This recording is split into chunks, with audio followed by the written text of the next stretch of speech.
Hello, this is Spidey1958, and welcome to my Let's Play Pathfinder Kingmaker, the release version, episode 90. I'm sorry I haven't done an episode for a while.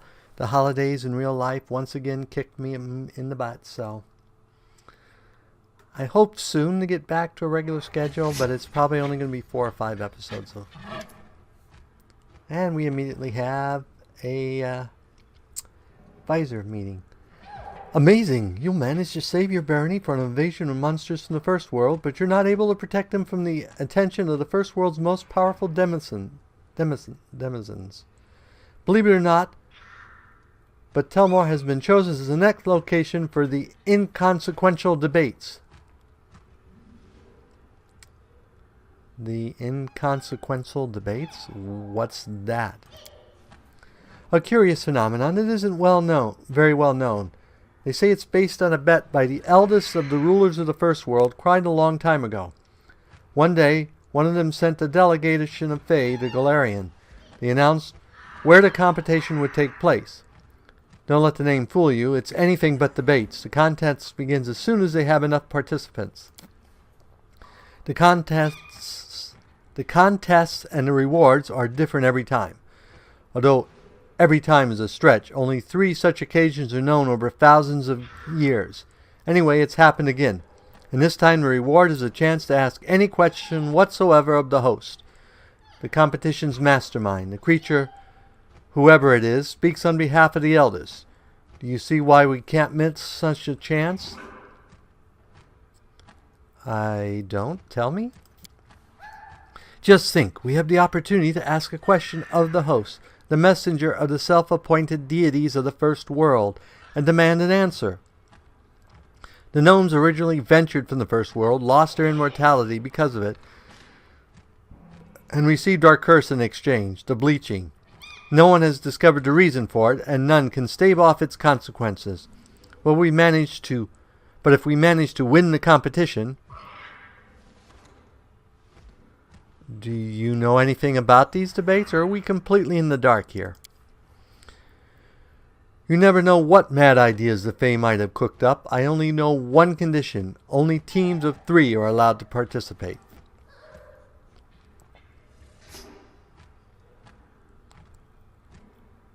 Who do you think should take as our third?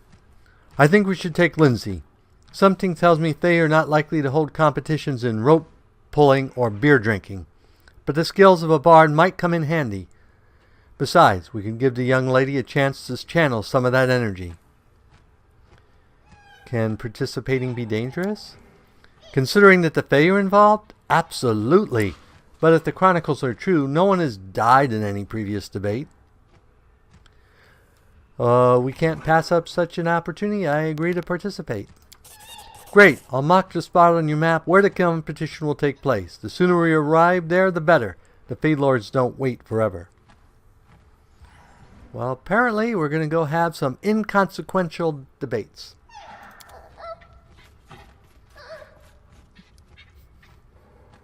So what is the date here?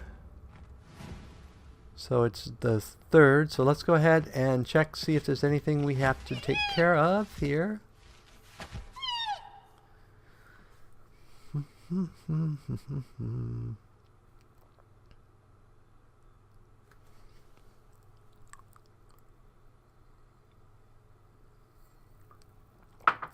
So we completed that successfully. Yay. Looks like that was it.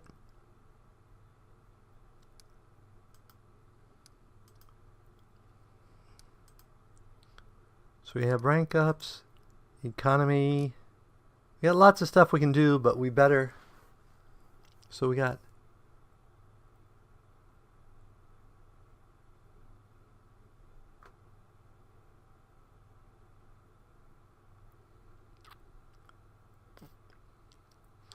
okay. We need to take care of some of this stuff soon. But first of all, we got to go have some sort of debate.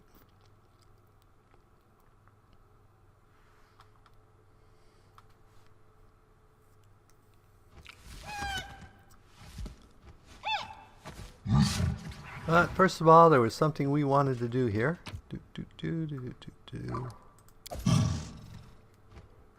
Because we now get to know how many things we have left in quests. So let's go ahead and talk to the storyteller.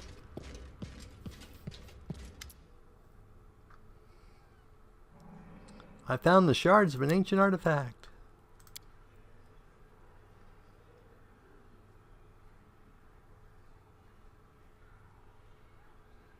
So there are 7 pieces for this one. So it tells us how many, but not how many we've got. Okay.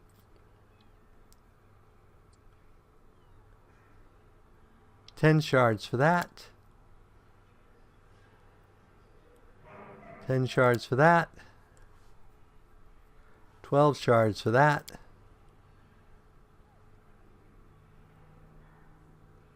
15 for that. 16 for the armor of saber-toothed courage. I think we only have 1 of those. 17 pieces for that.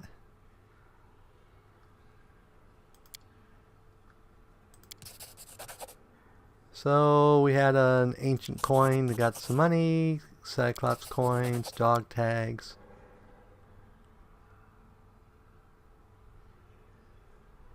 So it doesn't tell us how many of the story set items we need.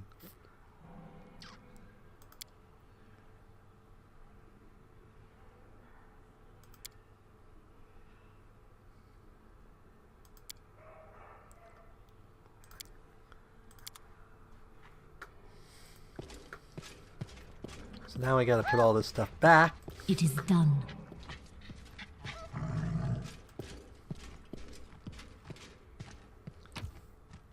Doo-doo-doo-doo.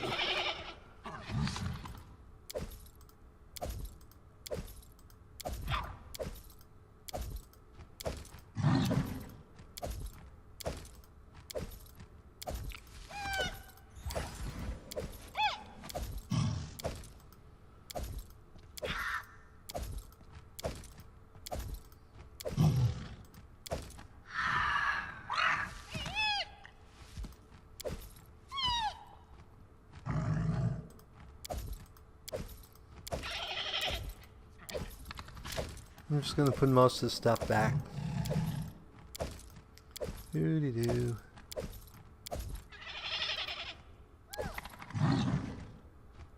That's the winter wolf. You do cold damage if you bite. Braces of armor 3. Braces of armor 4. Braces of archery.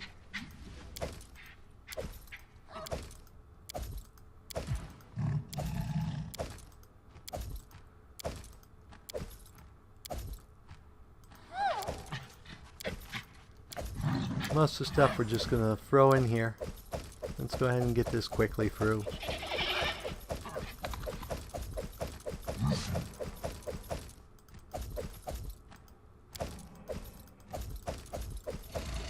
I think we're going to put all the wands away because we got some big dungeons coming up and we probably want to go through this stuff before we head there, but I don't think we'll need any of that for this competition.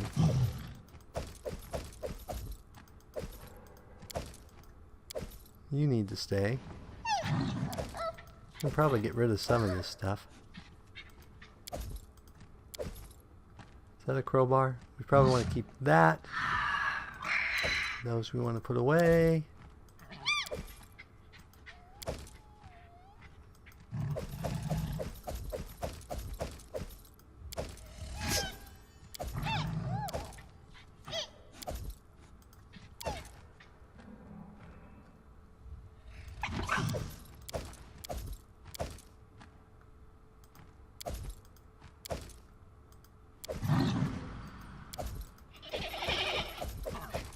We have a lot of junk here.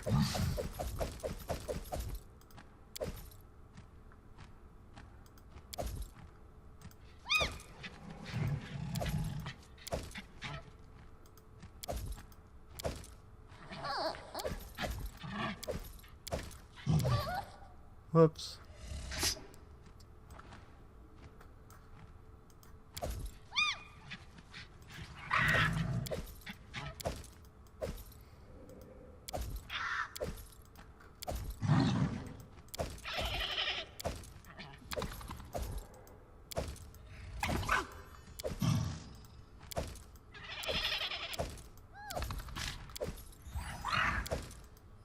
don't think we'll do this clicking all again. Okay, finally.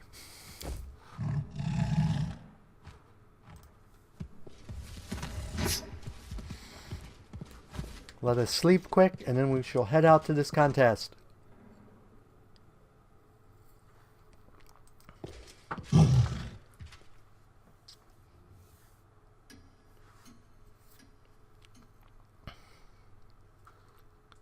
Off we go.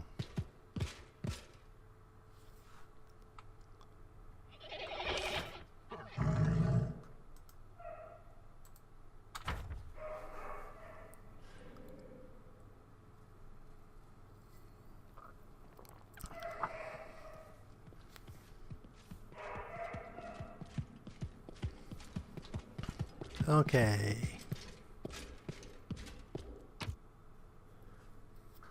And leave.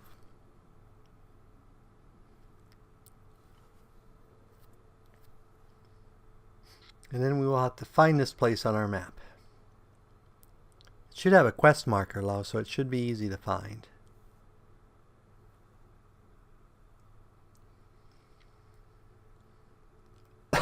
Excuse me.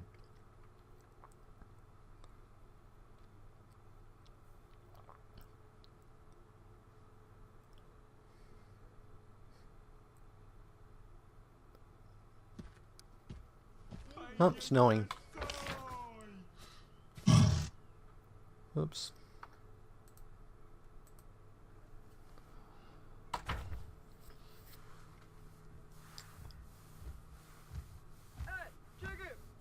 So we only want to take... Wow, that's going to leave me and the bear as the main fighters. Hopefully there's not a lot of fighting involved.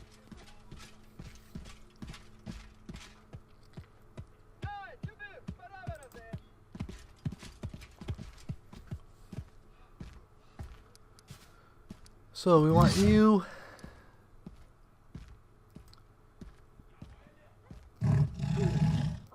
and you.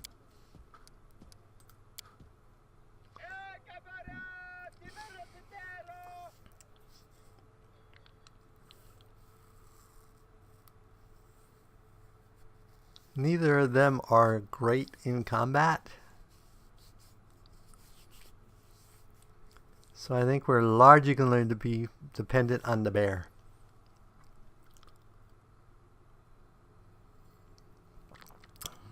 We do have a small amount of healing extra low.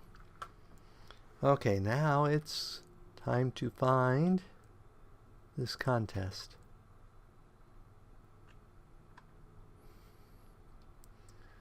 Did they say where it was? If so, I didn't see it.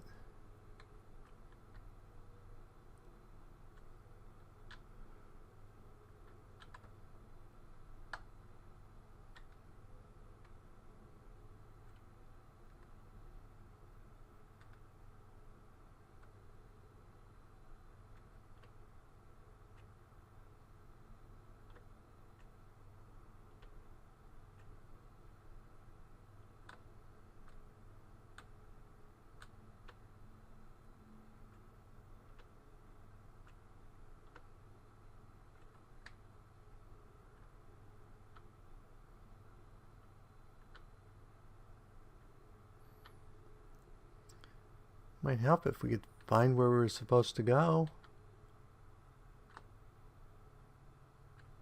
Let's check the journal.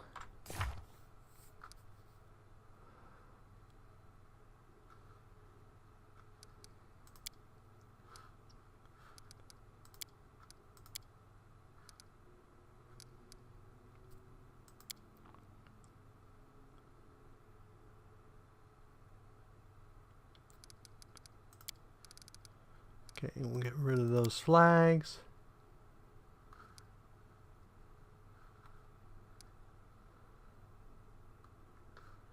Fine, we'll get to the place, but you don't really tell me where it is.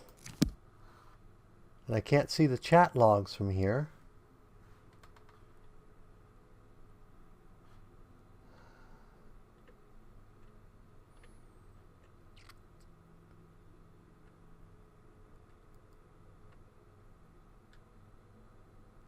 Caves, Overgrown, Talon Hills, Shadow Gulch,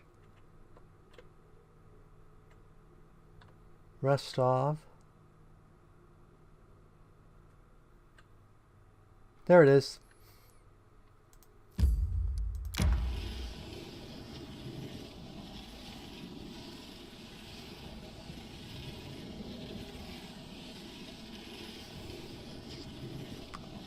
And of course something immediately came up in the kingdom.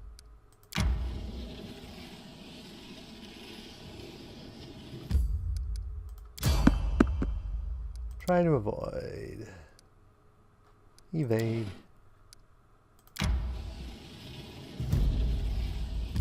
Oh, the old oak. We finally spotted it. Time to get some rest, isn't it? Let's go ahead and do a rest. We're going to have to do a manage here again.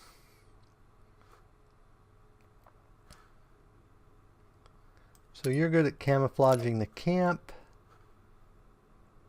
You are really good at cooking.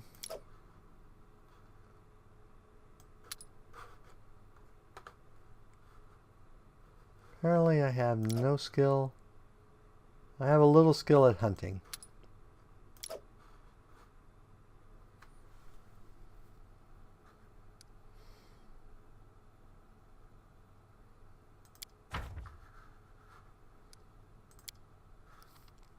I'm not very good at it, but I'm better than...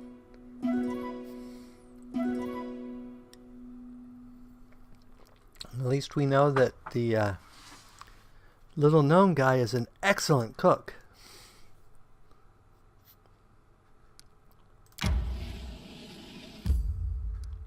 And into the debates we go. And as I suspected and was confirmed in the journal, this is one of the companion quests.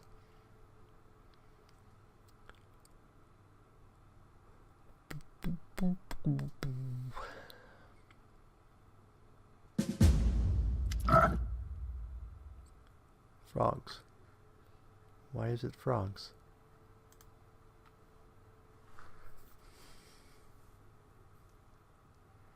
Ah, here you are at last. Go. Read the rules quickly. They're posted a little further along. The other teams already arrived a while ago. The host said we'll start as soon as you show up and read the rules. Of course, I'm famous enough for my admirers to follow my every move, but still, I'd like to know, how did you know we were coming? The host said so. Well, are you going to keep wasting time? Read the rules and we'll start.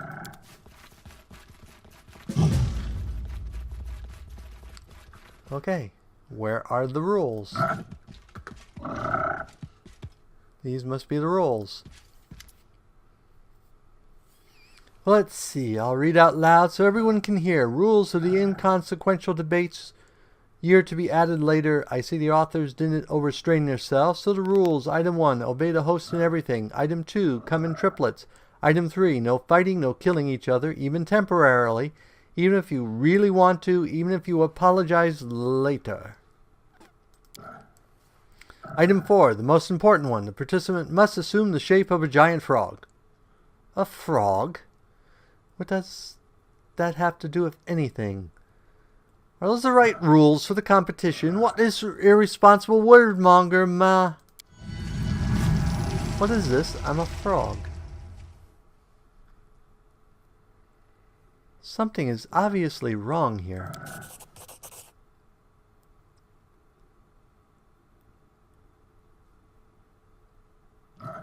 The last rule has been added to the others. I would say someone inserted it on purpose and charmed the scroll somewhat.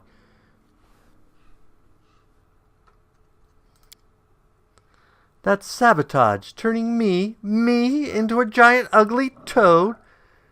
Now would you please tell me, am I supposed to participate in these debates like this? I can't carefully rehearse my image and impressions I made on my listeners just to lose all of it in a snap. And what if this spell can't be listed? My admirers won't even recognize me. Don't be upset. You're not an ugly frog. In fact, you're a rather handsome one. No, I can't bear it. Are you saying the last rule is written in, so some other participant must have done it to hinder their rivals? Garcia, we need to find the trickster and make him fix it.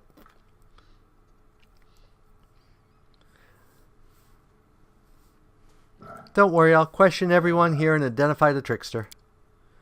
Don't worry about anything. I'll go run to the host and ask him a few questions for my book. It'll buy you some time. You start looking for whoever's responsible for this. Okay, so... Greetings, I am Sir Alfred, loyal follower of the Tentacles of Imildi, Knight, Noble, and Crusader from Mendev. Tentacles, oh yes, my knightly motto used to be courteous even in death, but I'm afraid it now must be changed to serving the tentacles of evil. That doesn't sound good. In just a few phrases, he managed to pour more pomposity on us than I managed in a week. Quite a talent. The tentacles of evil, and why is it that you wanted to change the motto, sir? You see, upon my arrival, I immediately went to read the tentacles of the event.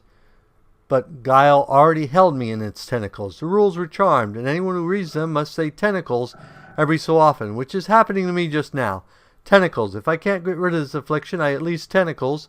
I can make it into my motto.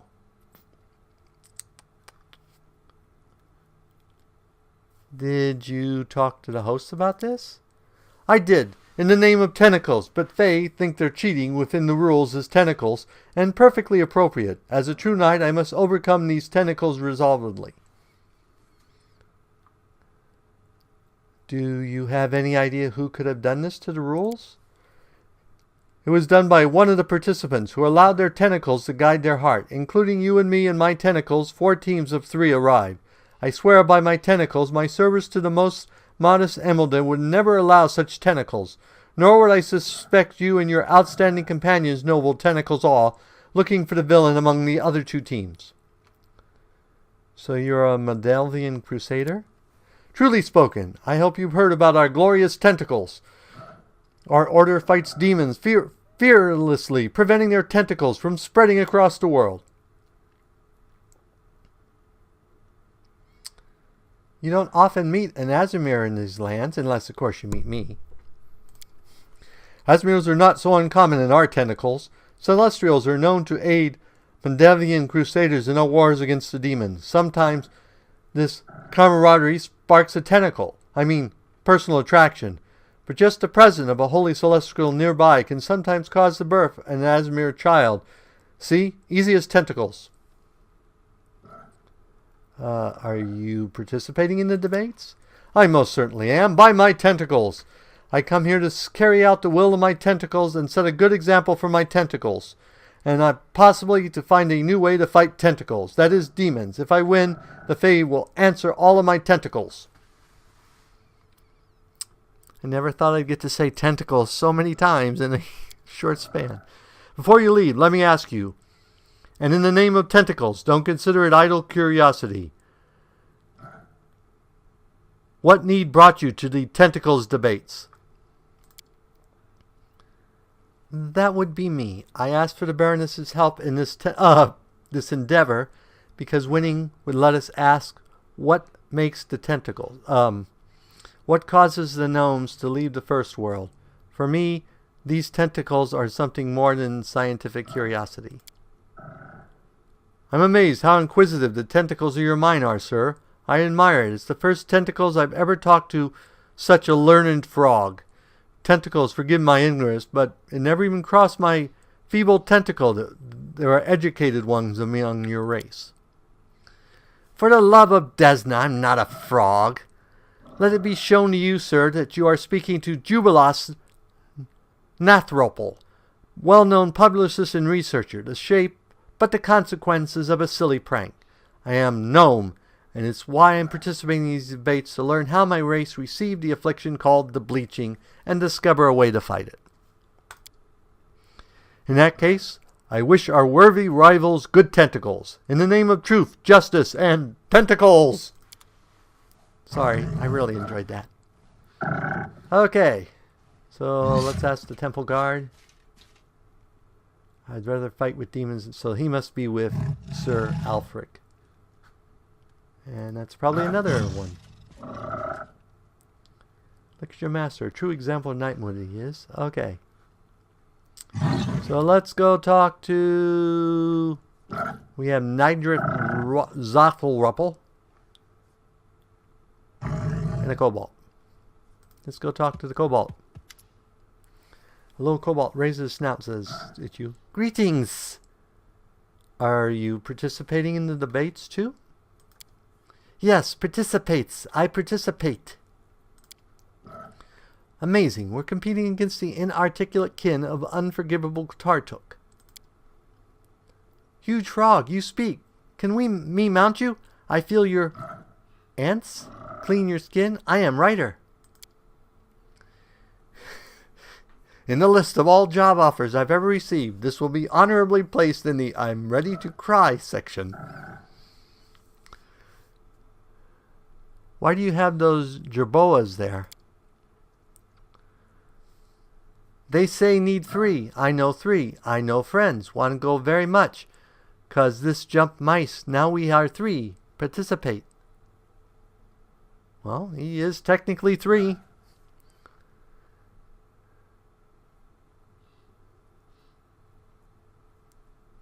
"It was like a spell was cast over my friend when he read the rules. Did anything happen to you? Like that happen to you?" "I don't read. Gnome help me. Read for me. Aloud. But then scream. I scared." "So what do you want to ask the host if you win?" "I dragon. How become dragon?" "All right. I'll go." See you. So this must be the last person. What? What are you running over here for? Oh, that's me. And the young wizard desperately thrashed about in his feathers, but all in vain. The schools of the planets held him tightly. The nymph and cruel beautiful sneered at him, and immediately what? And immediately anything. Does the book ever end? I thought the wizard would die in the last chapter while he was running through the horde of unicorns, through fields of giant fly traps. "Oh, like you'll understand anything about literature, you stupid toad."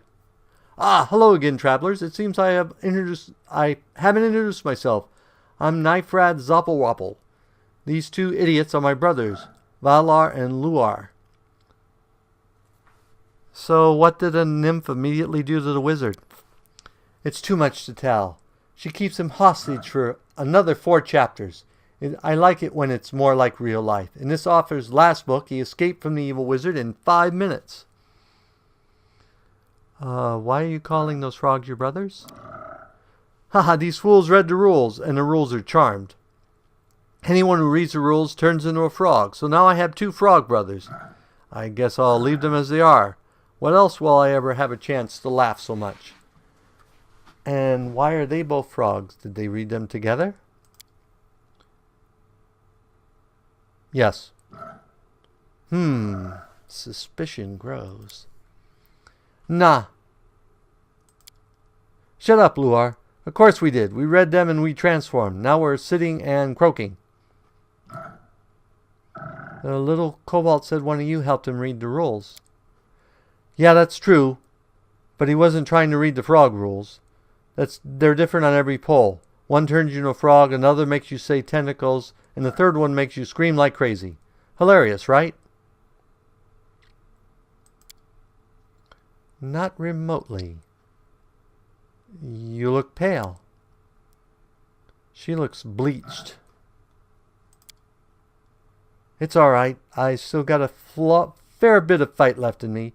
The Zottenwapples don't go down easily. My brothers and I lost our color long ago, but death still hasn't taken us." "Are you participating in the debates?" "Sure, although really we just here to see the show. We figured it would be fun, and we were right."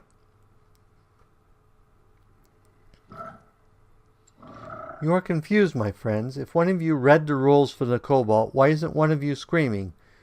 How is it that both your brothers were turned into frogs? And if Nyrad already saw what happened and knew the rules were charmed, then why did she tell us to read them?"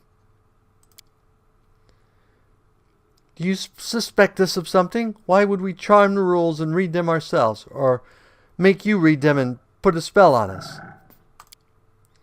Because you're gnomes. Only a gnome could think of playing a joke on everyone around and then joyfully get caught in their own prank. You're far-sighted and loud-mouthed. I like you. Answer clearly. Did you charm the rules? Why are you picking on us? Our sister's the one who did it. Enough snitching, Luar.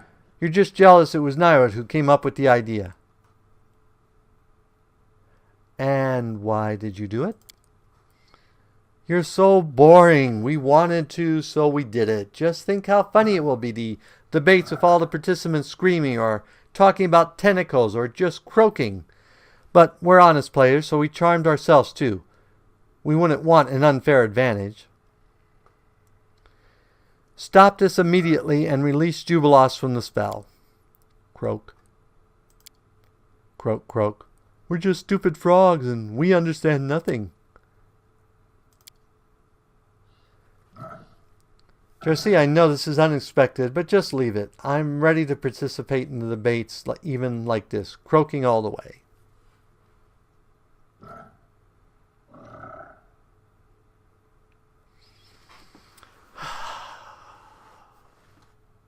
Nope, I'm not going to intimidate him.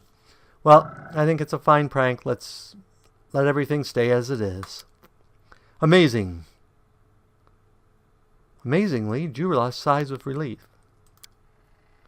Ah, there you are. Glad I found you. I stalled for as long as I could, but now it's time for us to begin. Let's go quickly.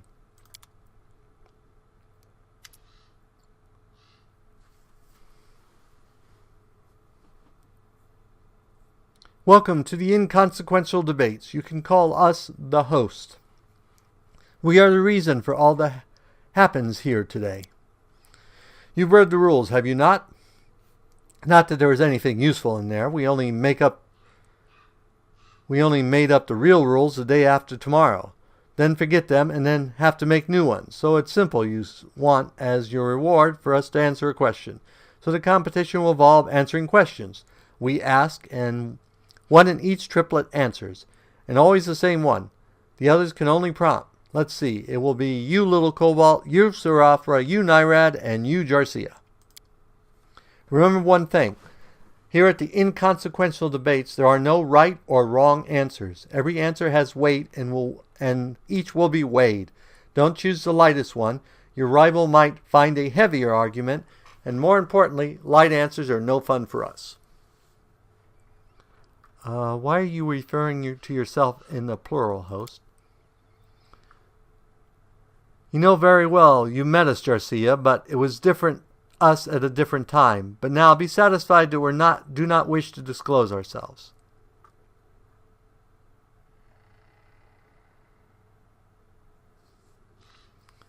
Your evasion is very eloquent. I know only one eldest from the first worlds who is called Shaika the Many. Of course, you might have guessed that Shaika, the craftiest and most mysterious deity of the first world, has something to do with this. You're a bright child. It's not the first time you've surprised us. Tell us, why do you creatures in the first world need to organize all this?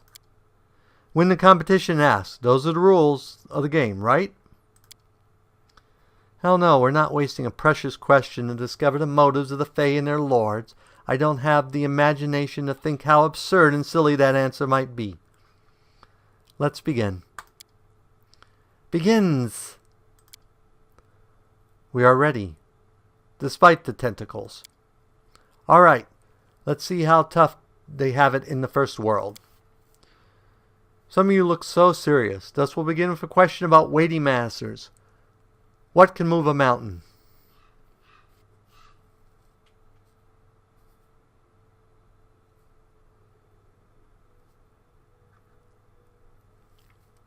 So we could say magic, gods, or my grandmother.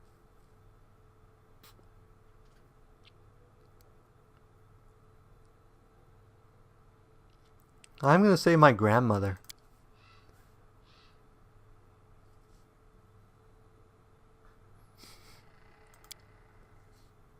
Maybe dragon? Dragon can move a mountain? Faith in divine intervention. Do you hear my fateful tentacles? faith nourishes us. With devout faith in our tentacles and a righteous cause, anything is within our tentacles. A teleportation spell. Haha, I could probably manage moving a hill or two. In fact, that gives me an idea. We have heard you. Now you hear us. Of course, gods and magic can move mountains. But that answer is good for any question. How can one jump over the house? Magic. How to paint a fence yellow using blue paint? Divine intervention. Such light answers are the weakest. We will probably award victory in the round to no one, even the dragon. Let the next question be heard. What weakens when owned by many and dies if owned by none? Well, that's easy. A secret. A secret. I don't know this. Maybe it's dragon? It's the knight's heart. I swear by my tentacles. It can belong to himself or to his righteous cause, or to his greatest tentacles. It can't belong to everybody. Yavar, look now. I can roll my eyes. Fools, concentrate on the competition. This won't do. We won't accept the answer from Zotrobble Triplet this round. But you are a spectacular eye roller. Now as for the other answers. The heart is not the best answer. Even among knights there are many whose heart belongs to a beautiful woman and a beloved mother, plus their friends, their commander, their righteous cause, and a delicious lunch. Especially a delicious lunch. And if it doesn't seem that those hearts belong to many, grow any weaker. A secret is a good answer. The more souls know it, the less mysterious it is. But without a single bearer, it will die. Your triplet wins the round, Baroness. Here's the third question. Each of us is born at the same time with a monster. Each day we live it, grows, it can torment, bring us joy, or kill without a single word. What is it?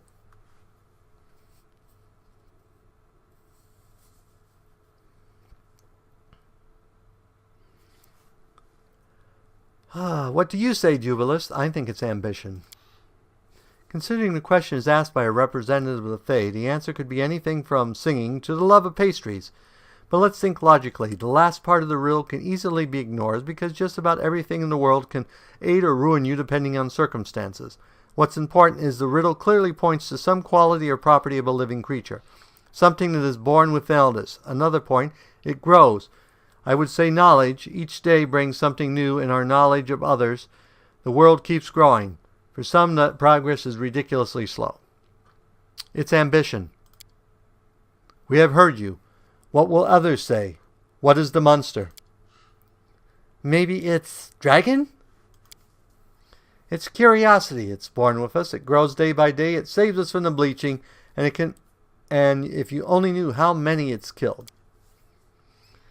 I don't know if the answer will do, but the greatest tentacles is the one that lives inside us.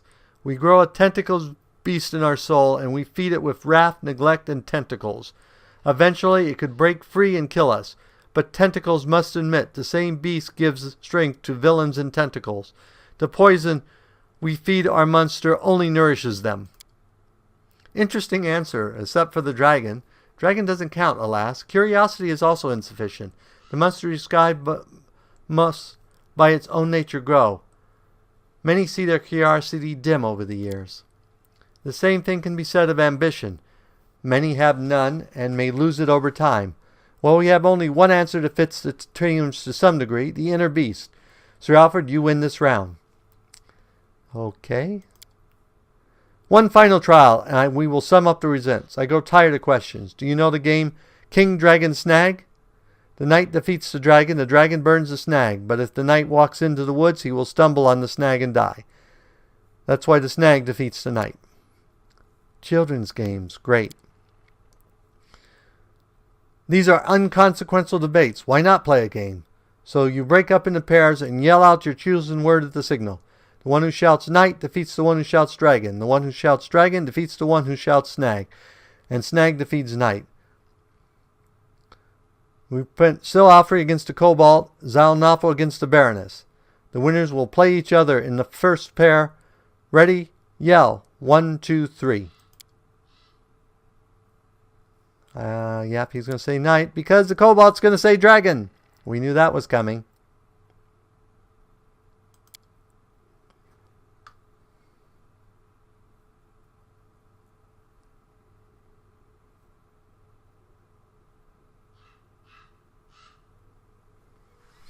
Ooh, I don't know. I'm going to go snag.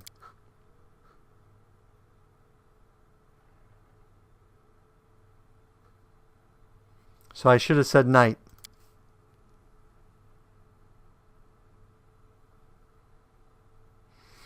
My friend Zama wins this round. Don't sigh so mournfully, Sir Jubilos. Your disappointment will make all the flowers within 100 steps wilt and die. Besides, all is not lost. The results have yet to be tallied. The final pair. Nyrad against Sir Alfred. 1, 2, 3. Tentacles. Draw. No one wins that round. Well, it was fun anyway, and now it's time to announce the winner of the debates. After the 4 tests, the triplets of Sir Alfred and the triplet of the Baroness have the same score. But there can only be one winner. What shall we do? There's no need to choose. Give the tentacles to the Baroness and Sir Jubilos. Now, Thro, I swear by my tentacles, my squire's eye have put a lot into this crusade. But a knight's tentacles means respecting their worthy rivals. From all our heart and tentacles, we cede this victory. So let it be, Baroness. As the only voice of your triplet, you may ask your question. Think carefully. We will answer honestly, but I don't know is also an honest answer. Ask about something important and something that a host from the first world might have answer to. Do you remember the fate of the gnome?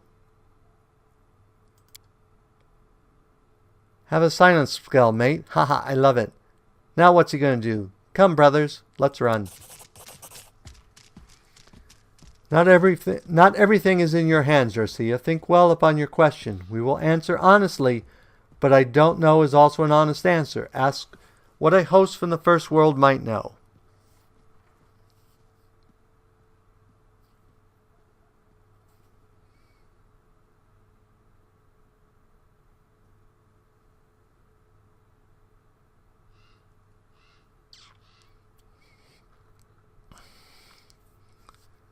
I want to know why the gnomes left the first world.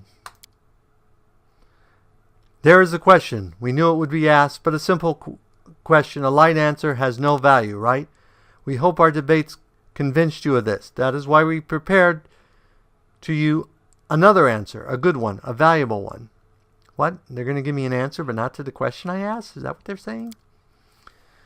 Numbers will help you on your way. One of them is 5th in 10.